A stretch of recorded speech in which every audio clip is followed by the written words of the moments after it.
Alors bonjour, aujourd'hui, comme c'est Rosh Chodesh, on va faire sur le fameux Rosh Chodesh du Verseau. Bonjour à tous, amis, IES et IS. On va commencer donc sur le mois du Verseau, qui est le mois de Tevet. Shvat. Alors Shvat, bien sûr, c'est d'abord et avant tout le mois de Tu Bishvat, où dans 15 jours après, c'est-à-dire au milieu du mois, il y a Tu Bishvat, qui est la fête des fameuses des fruits, qui est le Rosh Hashanah l'Ilanot, la tête de l'année pour les fruits.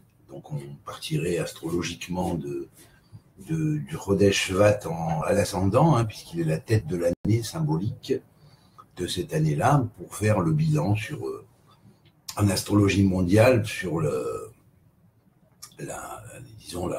les conséquences ou les éventuels devenirs de la tevoua, c'est-à-dire de la récolte dans les différents pays au niveau de tous les produits agricoles.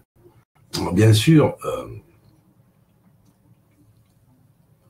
il y a 4 têtes d'année, donc la tête de l'année correspondant correspond à celle du monde agricole. Alors bien sûr, son Shevet, d'abord et avant tout, c'est le Shevet de Yosef. On remarque que le mot Shvat est proche de Shevet, puisqu'il contient exactement les mêmes lettres, consonne en hébreu, sauf une différence, c'est que les voyelles diffèrent, et les voyelles sont les points voyelles qu'on met en dessous. Bien souvent, on ne les écrit pas parce qu'on les connaît par tradition, souvent. Mais enfin, pas toujours, donc quelquefois on fait des petits jeux de voyelles qui ouvrent à des connaissances assez intéressantes. Alors bien sûr, quel est le rapport entre Shvat et Shevet? Shevet, c'est les tribus, il y en a 12. Et précisément à Yosef, qui représente, selon l'ordre de la géniture, le 11e enfant de Yaakov, donc qui est le 11e garçon de Yaakov, donc son signe relatif à l'ordre des génitures est le 11e, c'est-à-dire le signe du Verseau. Eh bien, tout simplement, pourquoi ce rapport avec Yosef et Shvat? Parce que Yosef, il est marqué les Toldot Yaakov, Yosef. Voici la génération de Yaakov, Yosef. Donc Yosef est celui qui unifie tous les Shvatim, toutes les tribus en une seule, en un. C'est-à-dire que chaque tribu va réaliser la totalité des tribus. Et sachez une chose, c'est que ces tribus, elles sont en vous. En quoi elles sont? En l'homme. C'est la raison pour laquelle le mot Shvat, 311, est égal à Ish, homme. Et quel est le rapport donc avec cette fête de Tu Bishvat, qui est la fête dite de la récolte, des arbres? Eh bien, vous savez, il y a dans la tradition chinoise un idéogramme qu'on écrit comme ça. Vous voyez, c'est l'arbre.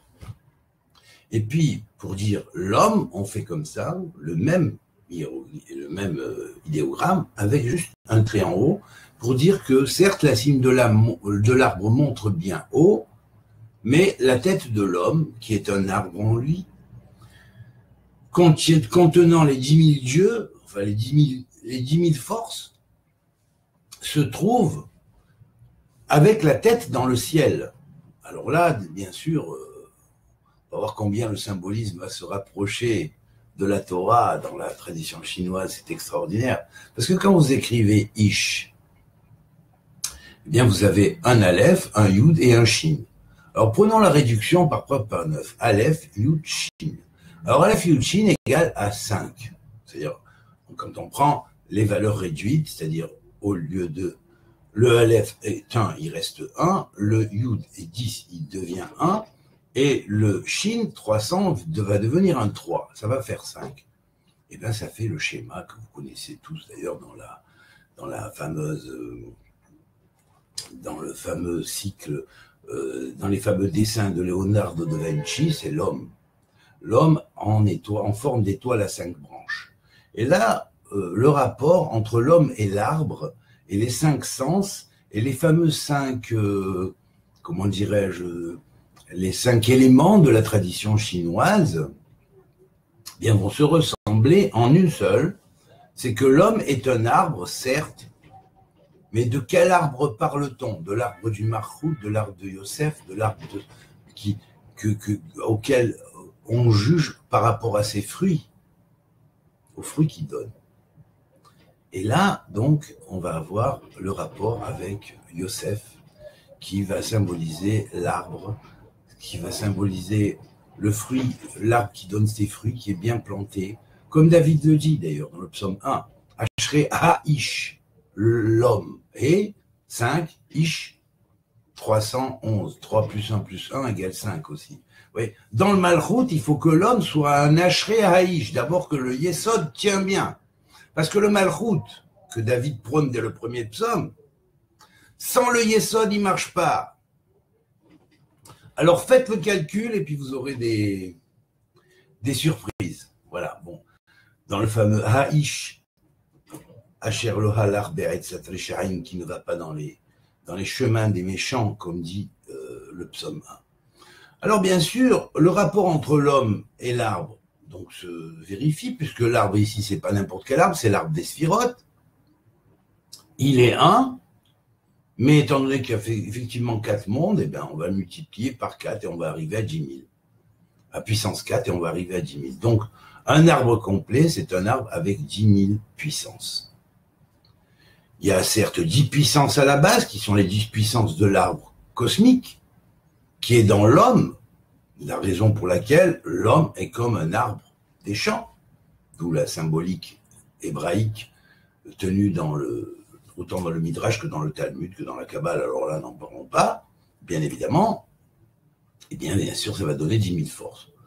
D'où, à une certaine époque, où il y a eu les divisions des tribus, et les tribus qui sont parties un peu partout, eh bien, il y en a qui sont partis en Chine, qui ont importé une part de la tradition kabbalistique sinaïque et qui l'ont insérée à l'intérieur même de la tradition chinoise. Voilà. Ça, c'était pour juste mettre un petit point sur le rapport entre Ish, l'homme, entre l'arbre, la fête du Nouvel An des arbres et le nom même du mois du signe, qui est le signe de Shvat, le mois de Shvat, qui Shvat nous rappelle quoi? Bien, ça nous rappelle l'arbre, puisque la valeur numérique est égale à 311 comme l'arbre, comme l'homme, qui symbolise l'arbre, mais qui aussi est le remplissage de l'être, et retenez-le bien, du mot ilan, parce que c'est vrai qu'il y a 2 synonymes au mot etz et ilan, c'est-à-dire pour l'arbre est désigné soit sous ilan, soit sous etz. Quand il est désigné sous etz, il fait en valeur numérique 160, qui est la valeur numérique de Joseph avec ses 4 lettres. Et quand il est désigné sous ilan, eh bien quand on fait le remplissage de lettres, on a Aleph 111, Aleph Lamet P 111, Yud, Yud Vav Dalet 20, Lamed, Mem Dalet 74, plus Nun, Nun Vav Nun 106 égale total 111, c'est-à-dire valeur numérique de Ish, valeur numérique de Shvat, le nom du mois, mais aussi même lettre que Shevet, qui veut dire la tribu. Alors donc c'est dans la tribu de Joseph, qui est celui qui va symboliser et incarner le signe du Verseau, que va se faire, si on pourrait dire, l'unité de tous les Shvatim en un, c'est-à-dire la Hitkalelut. La Hitkalelut, c'est-à-dire chaque signe représente tous les signes, et si chaque signe représente tous les signes, eh bien à partir de là, on va avoir 12 signes pour le Li, et puis on va mettre à chacun la tzmichut, c'est-à-dire le tzoméar qui va germer avec la vérité, puisque la vérité germera de la terre, Donc c'est lié le monde Tsoméar, c'est lié à l'ère du Verseau, c'est lié au Verseau en tant que tel dans les mois. Et à la tribu de Joseph, alors bien sûr, Joseph introduit le Malchut, d'où ensuite nous allons avoir le mot Ilan avec la valeur numérique 91, c'est-à-dire écrite en simple et pas en midouille. Et là, à ce moment-là, on aura le rapport avec Malchut. Voilà. Alors bien sûr, sans Yesod, il n'y a pas de Malchut. De même que la sémichut de la Tefila, qui est la prière qui est liée à Malchut, est liée à Yesod, puisqu'il est dit, c'est par la sémichut Géoula les Tefila que, effectivement, la Géoula se fera par la prière. Donc si on n'est pas relié à Yesod, on n'est pas écouté d'en haut. Parce que c'est Yosef qui se tient derrière le pharaon de Mitzrayim. Et ça, vous n'échapperez pas tant que vous n'aurez pas fait Teshuva, quelque part, vis-à-vis de Yosef. Voilà. Alors ça, c'est la leçon que le Kodesh Vat nous donne. Hein? Faites Teshuva vis-à-vis de Yosef. Ça, c'est important. Et là, Yosef se reconnaît comme votre frère. Il vous a tous unifiés avant, déjà. Depuis longtemps déjà. Alors bien sûr, on va voir une deuxième leçon qui est le nom lui-même qui est lié au mois. Alors le 11e mois, dans les mois, c'est sa vocalisation, c'est Ha, Ye, Ve et Hu à la fin. D'accord, on le pense. Il vaut mieux que le prononcer directement parce que c'est le nom de Dieu quand même. Il faut prononcer ça avec respect, cette chose-là avec respect. Alors bien sûr, quand on prononce comme ça, on a le He d'abord, le Yud ensuite, un Vav après et un He ensuite, à la fin. C'est-à-dire la 11e permutation du nom de Yud Kevavke, Yud He Vav, Vav et He à la fin, qui est l'éternel. Donc la 11e éternité, représentant l'éternité de Yosef, quelque part dans les génitures, eh bien, elle est liée en anagramme au nom, à la formule qui est Hamer Yamirenu Adonai Hu Ve'aya Hu. Pardon. C'est une permutation, c'est pour ça que je suis pris, excusez-moi. Hamer Yamirenu Ve'aya Hu. Hamer Yamirenu, multiplier. Hein? Multiplier, ouvrez la connaissance. La connaissance devient ouverte, universelle, globale. Elle n'est plus cantonnée à un secteur précis. Hamer, comme les lettres ont été multipliées, Hamiran, selon le Sefer Yetzirah. Il a pris les lettres, Hamiran, et à partir des lettres connues, il les a amenées à des lettres inconnues pour nous. Mais il est parti de lettres connues qui nous ont été dévoilées, qu'on connaît, mais au-delà de ça, il y a des lettres non connues, qui toutes sont sur la même lettre. De la même manière, ces lettres-là vont devenir la hiéroglyphique égyptienne, la base de l'idéographique chinoise, même de l'idéographique aztèque, et de tous les alphabets du monde, puisque tous les alphabets du monde sont liés à l'alphabet premier. Et donc, hein, même s'il s'est révélé après dans le temps, c'est pas grave. À Glosel, on a retrouvé des traces de l'alphabet achourite autant que du proto-sinaïque, avec d'autres lettres inconnues qui sont les plus vieilles de 15 000 ans en arrière. Donc, hein, vous savez, même s'il a été révélé après, il existait avant.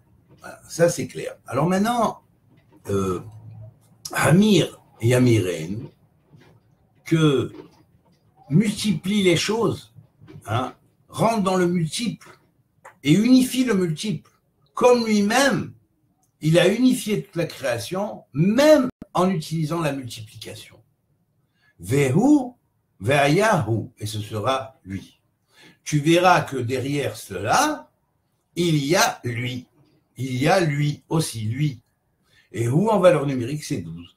Alors c'est clair que c'est à partir de ce fameux signe-là que l'unification des 12 se fait sur le principe du Shvat, qui est le Ish, l'homme, qui va unifier en lui, dans son cœur, les 12 tribus. Pour ça, il faut être connecté avec Yosef, il faut être connecté avec la réalité que représente Yosef, c'est-à-dire cette réalité qui est connectée avec Métatron, l'ange des faces, et celui dont je tiens là même tout cet enseignement que je vous transmets. Donc, nous avons cette structure. Ensuite, nous avons une deuxième valeur, qui elle est liée non pas au signe uniquement mensuel, mais nous allons analyser la vocalisation et l'anagramme du signe en tant que R. Et en tant que R, on y rentre pour 2160 ans. Donc ça inclut le millénium et après, le 7e millénaire et après. Donc, le 11e signe commandant la 11e ère, c'est-à-dire l'ère du Verseau, Redan Hadli, l'ère du Verseau, et celui-ci. Alors c'est intéressant parce que Redan Hadli, ici, l'ère du Verseau, on met un article défini devant, c'est un Ré, et là, certes, Hadli n'est plus égal à 44, mais égal à 49, et 49 est le nombre des lettres qu'on trouve dans les 12 tribus.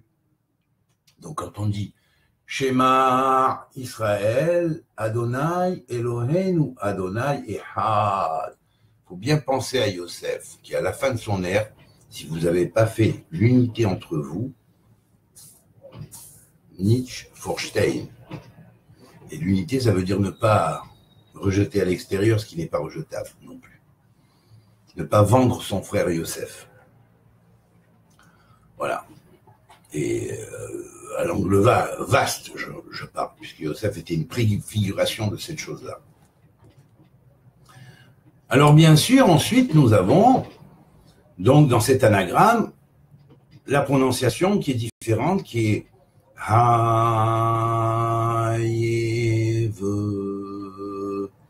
et Hou à la fin. Okay. Et donc là, c'est l'anagramme de Hamalé. Hamalé, ça veut dire celui qui remplit. Alors Malé, c'est rempli.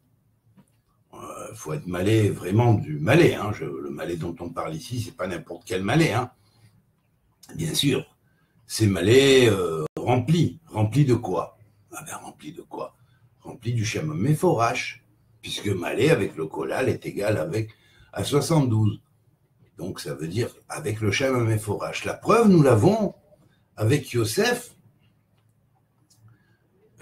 qui était, lorsque les Hébreux sont sortis d'Égypte et que les Égyptiens ont jeté le cercueil de Yosef dans le Nil, sachant qu'ils étaient liés par serment avec Yosef, eh bien, Moshe a pris la plaque sur laquelle il y avait marqué le Shem HaMeforash tout entier, les 72 noms, Malé plus 1, le Kollel.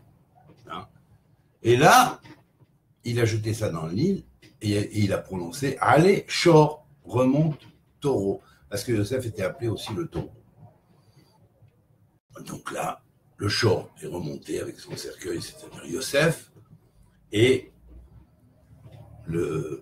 les Bnei Israël ont pu sortir de l'Égypte de l'époque. Alors bien sûr, maintenant, on va voir que ici, le passouk commence par Hamalé, Yedira, Vemaale, Haberiot.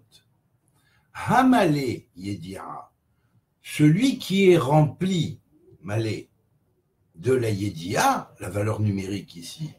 La Yedia, c'est la connaissance. Hamalé, celui qui est rempli de la valeur numérique, c'est Hanor. Vous voyez, elle est proche de Hanor. Parce que Hamalé, ici, elle est 72, 71 plus 5, ce qui fait 76. Et on sait que ce 76 est la clé, écoutez bien, la clé, pour ceux qui ont approfondi la Kabbale, de la Ketzirat Aderer, c'est-à-dire du rétrécissement de chemin, de ce qu'on appellerait aujourd'hui la théorie des cordes, hein, bien sûr, avec les, les utilisations des cordes dans le multivers pour passer d'un univers à l'autre, mais ça c'est connu depuis longtemps, dans la Torah, bien sûr. Et donc, Hamalé, ici, c'est relié donc à cette connaissance-là, qui est la connaissance du Shem Forage connue et qui permet le passage de l'espace-temps. Voilà. Et donc là, il y a un grand et énorme symbole, et ce symbole-là est lié à Hanor lui-même, qui a transmis à Yosef les secrets de Eliyahu d'en haut, qui est Eliyahu de lumière, qui est celui qui a le manteau sur lequel est gravé tous les alphabets du monde, et qui s'appelle donc Yahoo El Agadol, le Yoel Gadol. Voilà. Celui duquel, durant la galoute, aucun de tous les maîtres n'a reçu la connaissance.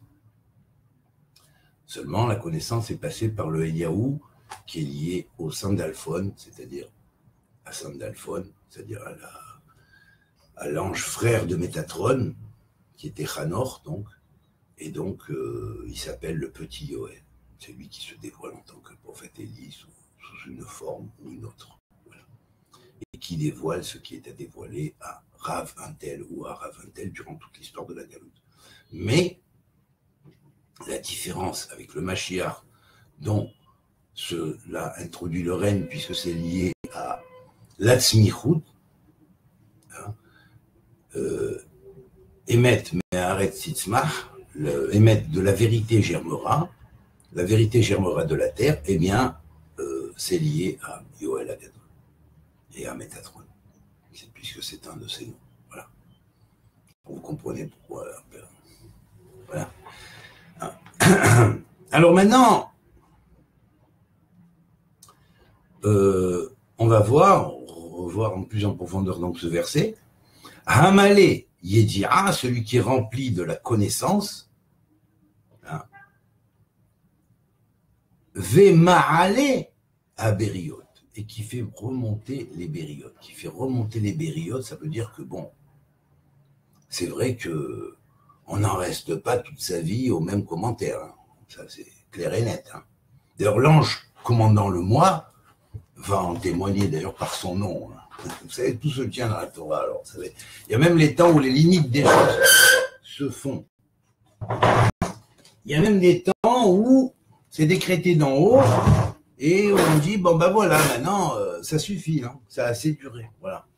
Alors, le message est bon à prendre pour ceux qui vont vouloir et comprendre le message, et puis les autres le comprendront au fur et à mesure par expérience. Alors voilà, donc l'ange qui commande ce Hamalé Yedira Ve'ama'ale Haberiot, et qui fait remonter les créatures, on comprend que s'il a rapport avec Yosef, s'il a rapport avec Hanor, quelque part, eh bien, Hanor, c'est la clé de celui qui a transmis le Nahal. Le Nahal, c'est la science dont Yaakov avait hérité, c'est pourquoi d'ailleurs il est marqué les Toldot Yaakov Yosef. Voici les générations de Yaakov Yosef, parce que Yosef méditait comme son père. Et voilà, et donc, grâce à ça, il y a le pouvoir de faire remonter les bériotes à leur origine. Et donc de les faire renaître, comme dit le fameux nom du signe, qui est le Déli, le Verseau, vous voyez. Le Verseau se dit Dli en hébreu. Or Dli, ça veut dire à la fois le seau qui verse l'eau de la connaissance, de la sagesse, mais aussi et surtout, hein, Dal Yud, celui qui est descendu comme une petite étincelle, pauvre et qui a perdu toute sa connaissance dans le monde du bas, et qui va remonter et devenir un Yéled qui va renaître comme la fête du renouvellement des arbres l'annonce, et il va remonter avec la vérité vers le développement de son arbre à lui. Or, le développement de son arbre, vous savez, jusqu'à l'heure actuelle, il me semble, qu'on n'a pas toujours donné encore la mode de développement de son arbre particulier à chaque homme. Voilà. On a donné des bases, des paramètres, mais tant que l'unité n'aura pas été faite entre toutes les connaissances qui font partie d'une seule et grande connaissance, comme l'a dit Shlomo Ameler, je doute qu'on y arrive. Voilà. Oui, bien sûr, il y en a qui jouent avec des parcelles et qui disent, ouais, voilà, c'est ça la vérité. Ouais. Mais non, la vérité, elle est beaucoup plus vaste. Voilà. On commence à peine, en fait, on est des Yéled. C'est la raison pour laquelle le mot Dli, dans ses lettres permutées, contient les lettres de Yéled. Yéled, enfant.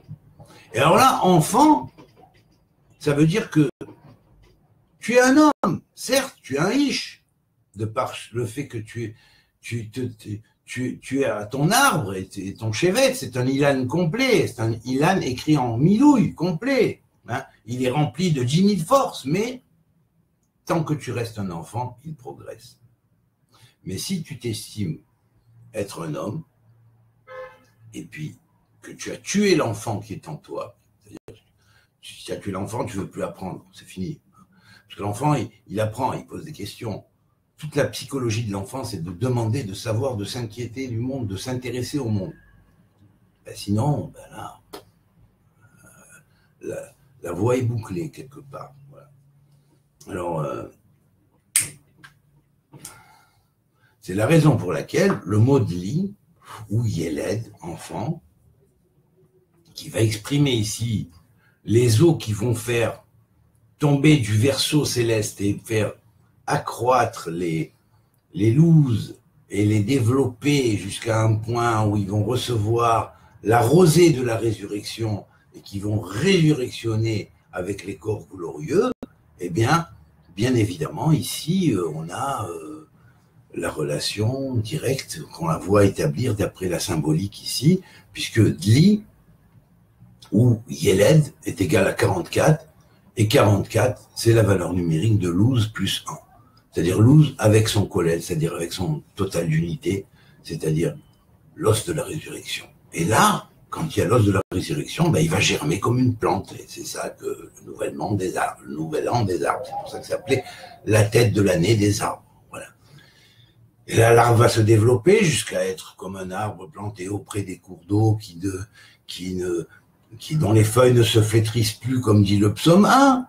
Et ça va se développer grâce au Yesod en Malchut. Et à ce moment-là, ben évidemment, cette espèce de mort apparente va devenir la base d'une résurrection de l'être. C'est la raison pour laquelle le mot Dli, verseau, ou Yéled, enfant, est un jour ou l'autre voué à Chol. Chol veut dire à la fois le sable, veut dire en fait aussi le grès, mais veut dire aussi et surtout nous rappelle le nom de l'oiseau phénix qui s'appelle Tzipor Achol. Et Tzipor Achol, ça veut dire sanctifier le monde dit Chol, dit profane. Et en sanctifiant le monde profane, tout le monde profane devient kadosh, saint, sacré. Et à ce moment-là, le monde s'élève vers ce qu'on appellerait le phénix. Et le monde est transmuté en phénix, c'est-à-dire tout renaît et tout résurrectionne quelque part de ses cendres. Voilà. Et ça, c'est le merveilleux espoir, un message d'espoir que transmet le secret du Rosh Chodesh Shvat et de Dli, et en particulier le secret de la fin que je dévoile ici un petit peu. Voilà. Et en fait, cette fin-là, sachez une chose, c'est que ce n'est que le début, parce qu'en fait, on est des enfants, on est en apprentissage, et il faut apprendre, et il faut même apprendre à réapprendre ce que l'on avait appris, parce que quelquefois, ce que l'on avait appris, on croyait l'avoir compris, mais on l'avait mal compris, et on va le réapprendre pour pouvoir mieux le comprendre, et en retournant à la case départ quelque part, on fait un bien parce que on redevient un enfant, et à ce moment-là, on va sentir une âme nouvelle qui germe en nous, qui vient du futur, puisque la valeur numérique contractée du mot Dli, quand on fait 8, elle fait 8, puisque 44, 4 et 4, 8, et bien là, ici, on a une nouvelle paire d'ADN, de gènes et d'ADN spirituel avec 22 paires de nouvelles ADN qui vont se travailler, bientôt recevoir la 23e paire et la recevoir et pouvoir passer à ce qu'on appellerait la résurrection, effectivement, en tant que corps glorieux. Alors voilà, c'est ce que préfigure le Verseau, c'est l'avenir de l'humanité, c'est l'avenir de l'humanité en union d'abord des Shvatim et en union avec toute l'humanité, parce que les Shvatim sont appelés Israël, et quiconque reconnaît qu'il n'y a qu'un seul Dieu, selon la Torah, est considéré comme membre apparemment à part entière d'Israël. Voilà, chers amis, donc le message est pour vous, à tous. Kol Touv, que Dieu vous bénisse et qu'il nous aide à progresser. Alors je vous souhaite déjà Shabbat Shalom à l'avance, et puis faites bon usage de ce que j'ai dit, bonne réflexion, et puis bonne réflexion à ceux qui font courir les bruits là.